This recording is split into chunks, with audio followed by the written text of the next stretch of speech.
हमने 3 मुख्य मुद्दों पे चुनाव आयोग से बातचीत की है। मेरे मानने में सबसे महत्वपूर्ण है वो वाला जिसमें कि हमने 24 नवंबर को बड़े स्पष्ट रूप से कंप्लेंट की थी चुनाव आयोग को कि मॉडल कोड का बड़ा घोर उल्लंघन किया गया है माननीय प्रधानमंत्री और माननीय गृहमंत्री द्वारा। हमने 3 उसमें उदाहरण दिए हैं। मूर्खों वाला जो शैली अपनाई थी प्रधानमंत्री ने उसके विषय में, राहु केतु के विषय में जो गृहमंत्री बोले थे, एक मध्य प्रदेश में एक राजस्थान में, और तीसरा जो मूल ओरिजिन्स की बात की थी गृहमंत्री ने। हमने कहा चुनाव आयोग से कि ये तीनों बिल्कुल आपत्तिजनक हैं, घोर आपत्तिजनक हैं, आचार संहिता के बिल्कुल विरुद्ध हैं।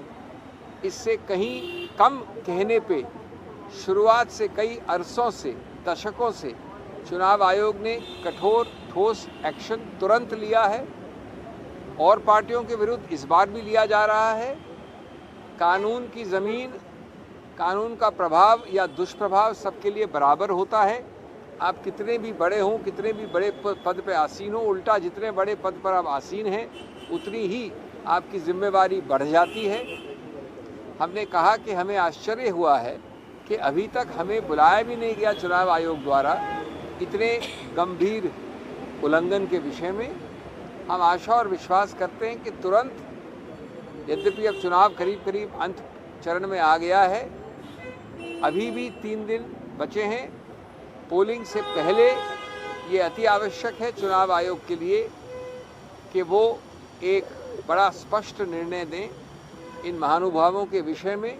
और किसी रूप से ये नहीं होना चाहिए, ये नहीं दर्शाना चाहिए कि चूंकि इतने बड़े पद पे आसीन लोगों ने ये किया है इसलिए कोई भी एक्शन नहीं लिया जा रहा है। चुनाव आयोग ने हमें सुना और हम आशा और विश्वास करते हैं कि जल्द से जल्द ये एक्शन लिया जाएगा। दूसरा मुद्दा जो हमने उठाया वो तेलंगाना के विषय में है और वहाँ हमने जो साइलेंस पीरियड, चुप्पी का जो समय होता है आचार संहिता में पोलिंग के पहले, उसके उल्लंघन के बारे में हमारा भय, हमारी पूरी जो काडर ने हमें बताया है वहाँ से पूरी प्रकार से हमारे को विश्वास है कि उसका उल्लंघन बीआरएस मुख्य रूप से करेगी।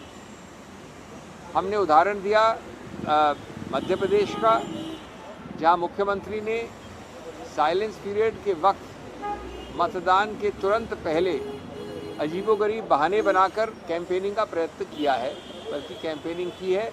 एक जगह उन्होंने पूरा पब्लिक कॉन्वर्सेशन के नाम से, जनता से वार्तालाप के नाम से एक प्रकार से कैंपेनिंग की है। इसी प्रकार से टी शर्ट्स, साड़ीज़ या कार्डर्स शर्ट्स पहन के मुख्य रूप से पिंक कलर में, जो बीआरएस का रंग है, सब जगह अगर साइलेंस पीरियड में जाते हैं, वार्तालाप करते हैं, तो ये भी एक और तौर तरीका है कैंपेनिंग का। हमने बड़ा स्पष्ट चुनाव आयोग से ये विनती की है कि उल्लंघन सीधा और ऐसा दिखने वाला हमेशा नहीं होता है। परोक्ष रूप से जो उल्लंघन होता है, परोक्ष रूप से जो प्रयत्न होते हैं, वो और भी ज़्यादा दोषी ठहराने चाहिए। उनका सीधा उद्देश्य है आचार संहिता को बहुत ज़्यादा चालाकी दिखाकर उल्लंघन करना, और इसलिए हमने वहाँ भी प्रतिबंध मांगा है। और तीसरा, मध्य प्रदेश के विषय में बालाघाट जिले में 6 कॉन्स्टिट्यूंसी में हमने वीडियो सबमिट किया है चुनाव आयोग को, जिसमें बड़ा स्पष्ट दिख रहा है, बल्कि बहुत भयानक दिख रहा है कि डिस्ट्रिक्ट इलेक्शन ऑफिसर, यानी जो रक्षक हैं वो भक्षक बन रहे हैं, सीधा टैंपरिंग कर रहे हैं पोस्टल बैलेट से। ये भी बहुत आपत्तिजनक, गंभीर, और इसमें तुरंत दंड का एक्शन लेना चाहिए चुनाव आयोग को ऐसे व्यक्तियों के विरुद्ध, जिससे संदेश बड़ा स्पष्ट हो। हम आशा और विश्वास करते हैं कि इस प्रकार का जो दुरुपयोग होता है मशीनरी का, या जो उल्लंघन होता है आचार संहिता का, जिसके सबसे बड़े पुलिसमैन हैं चुनाव आयोग, उसमें तुरंत जल्द से जल्द एक्शन लिया जाएगा। Very brief